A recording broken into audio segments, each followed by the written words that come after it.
course, you've got to do some qualification. Once you start making the qualification more important than the human connection and the possibility of sharing a unique human experience with another individual, it's a recipe for failure. Yeah. Did you push record?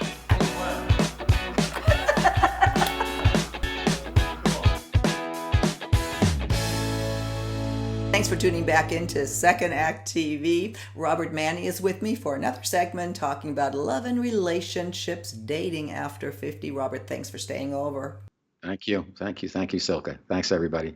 Well, as always, we will link to all of your information. Robert, of course, is the author of The Guy's Guide to Love and the host of Guy's Guy Radio. And today, well, we talked, off camera. We've done several segments on getting past a first date or mistakes on a first date, how to get to a second date, etc.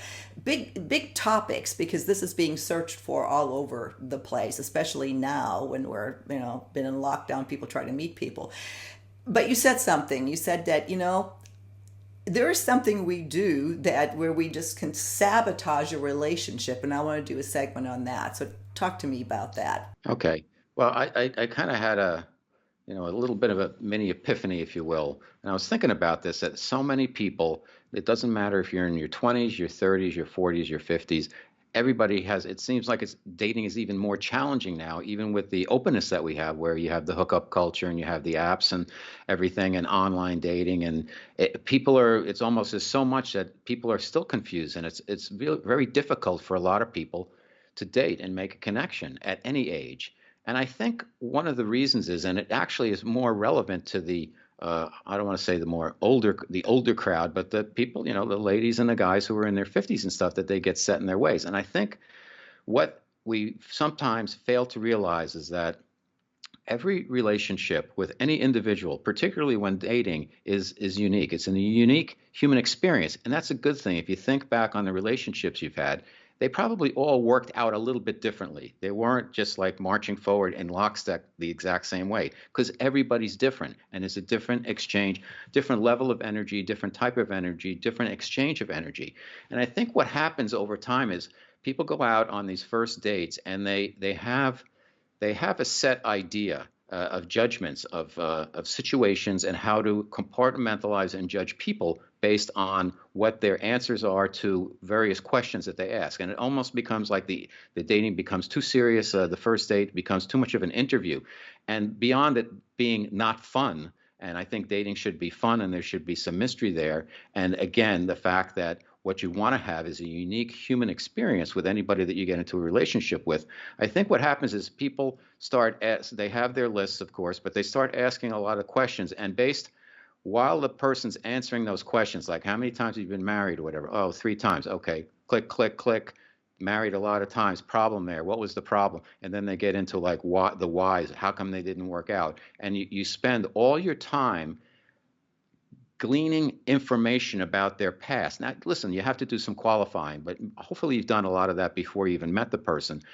But while you're doing that, and then based on what they're saying, you're immediately putting them into this judgment level based on what your judgments are about what that means. Now, their experience might be completely different than what your expectation is based on what their answer is to your question, if that makes sense. So what happens is, instead of making time and space to create that unique human experience with a new person, you're busy plugging in answers into, it's like a quantitative test based on your determination as to how you judge things.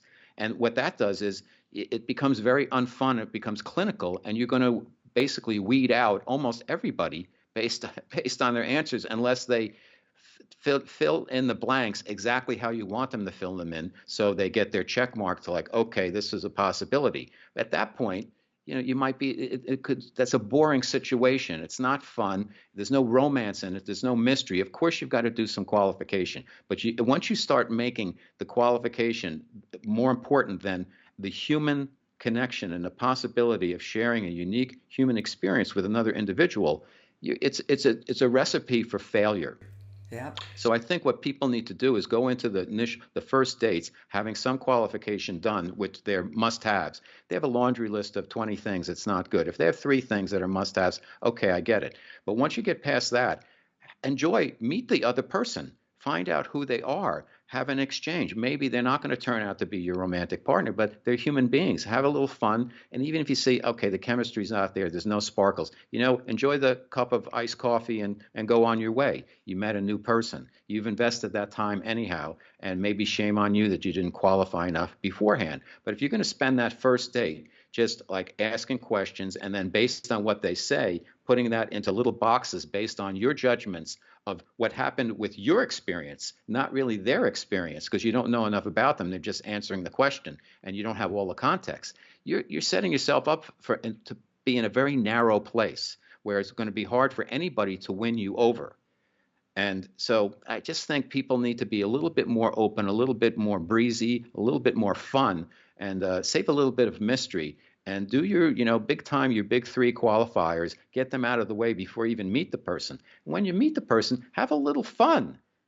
Wherever you go, just do something, have some fun and have fun conversation, and you'll ferret out all the other stuff, and you can make your determinations. But if it gets real clinical based on your linear thinking right away, Mm-hmm. to me, most of the time it's going to be doomed. And that's why people keep dating, dating, dating, and not getting anywhere. Yeah. No, that's great, great point. And and we've talked about this on other segments with you and with other content experts. I mean, it's true. You need to just have fun.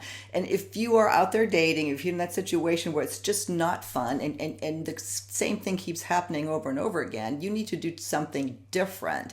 And one of the things that I've heard several people say, and I agree, is date people that maybe you wouldn't ordinarily date them. Date out of the box. Like you said, have some of your basic qualifiers, yeah. But don't expect that person to be your soulmate. Literally just go to have fun with somebody else. Get to know them. Think about all your friends. Like I have so many different friends, and they're all different. And I think about what would be like if this friend knew that friend, and what type of conversation. If I had a party with all my different friends from business and from just from my childhood, whatever, would they all get along? And then there's some similarities, which is good. And what it is? They're pretty cool people, and they're not going to be super rigid and judgmental. So then I realized, well, maybe that's because I'm not that way myself. And I think the trap that a lot of people fall in, particularly those people who've been dating for a long time, and their list gets longer and longer, is they take it. I don't want to say take it too seriously, because it is a serious business, but dating is a fun sport also. Mm-hmm. And they get into this, Q&A, this interview thing, and it becomes very unfun. And the real problem, I'll say it again, is that you're asking people questions and you have judgments based on their answers, based on your experience, not their experience per se, because you don't know what the context was for them to make the decisions they made to have the things that happened to them happen. For instance, somebody was married 3 times. Well, maybe you'll find, and you'll say, okay, too many times, X. Well, maybe their first spouse died. Maybe their second spouse ran off with somebody. Right. Maybe that you don't know. You don't. I mean, it's easy to say, 3 times a charm in the wrong way, but you just don't know a lot of stuff that's happening. We don't know what happens with everybody. We're so quick, all of us, to judge, and we don't know where the other person is actually coming from, what experience they've had to make them feel and think a certain way. So if you want to go into a dating situation, I think it's imperative you may have your must-have qualifiers, but then you've got to go into it with an open mind, because there must have been some type of energetic attraction to the person, the fact that you would want to show up and actually meet them. If that's the case, give it a little bit of a chance. The chemistry might not be there instantly. Maybe after 15 minutes, you might say, nah, this isn't working. Okay, finish your coffee, say, oh, I got a phone call, or I got to go, whatever, be nice, and then you move on with your life. But at least go into things with an open mind. You can't create chemistry, but you can shut down an opportunity if you're being too rigid with very linear questions and putting them through the filter of your own personal experience to judge the other person. That's my main point. Right. No, I totally agree. The no, you can't create chemistry, but chemistry can grow, or it can Sure. come. I think instant chemistry is somewhat overrated. I know, again, looking back and my dating experience, whatever, when there was just this instant wow, it never worked out. I mean, Hmm. my best relationships were, yes, there wasn't certainly was an attraction, which I guess is chemistry, uh, but that grew over time, and it grew and grew and grew. And I think that's what And we, in online dating has maybe discouraged that to happen because you have such a yeah. variety of inventory out there. And then you get all these rules. Just a quick story if we have time. I was online dating and successfully I was really meeting really cool, attractive, smart, accomplished women who I liked to hang with. And sometimes it worked out, other times it didn't. I met my wife. She went online. She went on Match. She had a free trial period of a weekend, and she winked at me. And we wrote back to each other. I open-ended question and answer. And I said, why don't we have a phone call? And she said, why don't we just meet? And I'm like thinking, oh, well, I don't do that. I have to hear the person on the phone because I have to hear them because that's another type of energetic exchange, if you will. I don't mean to get too metaphysical about it, but energy is a big deal. And she said, well, why do we have to do that? Let's just meet. And I thought about it and I said, you know what? Let's just meet. I made up these rules. Like, be flexible. Here's somebody who wants to meet you. Very pretty, smart, attractive, fun lady so far. Let's just meet. So we met, and we've been married 10 years. Yeah. So it can work. I love your story. And I think that, you do have, maybe the difference is rules and boundaries. You have boundaries versus, these rigid rules.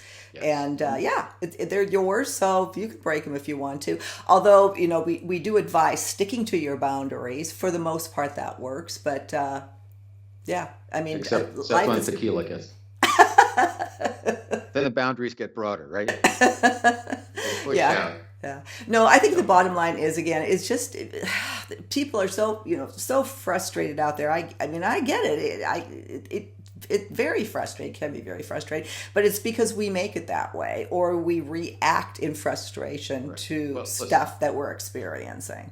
In fairness, when you're dating, and particularly in online dating, there's a lot of dishonesty. Right. And I think if you're going to have a qualifier, authenticity, and people are going to fib a little bit about their age, like with a year or two, like who cares? But I expect that. I mean, when you're dating, I have a rule that's a boundary. Discount everything by 15%, and you can be pleasantly surprised when you meet somebody because they may exceed the 100%, and then you got a chance for a real winning situation. But if you go in there and say, okay, if I get 85% of what I expected and got out of my mind and said, okay, this is what, instead of over promising yourself like this is the one or whatever, dial it back and then be pleasantly surprised. Yeah. And I think it makes dating a lot easier because then if it doesn't work, you say, okay, I already discounted it. And if it works, you say, wow, she's even better than I even imagined. And it can happen. Yeah, no, absolutely, absolutely. I totally agree. Robert, thank you so much. We will link to all of your information, especially to Guys Guy Radio. You have fabulous guests on, and we'll see you on our next segment of Second Act Cool. TV. I love being here. Thank you, Silka.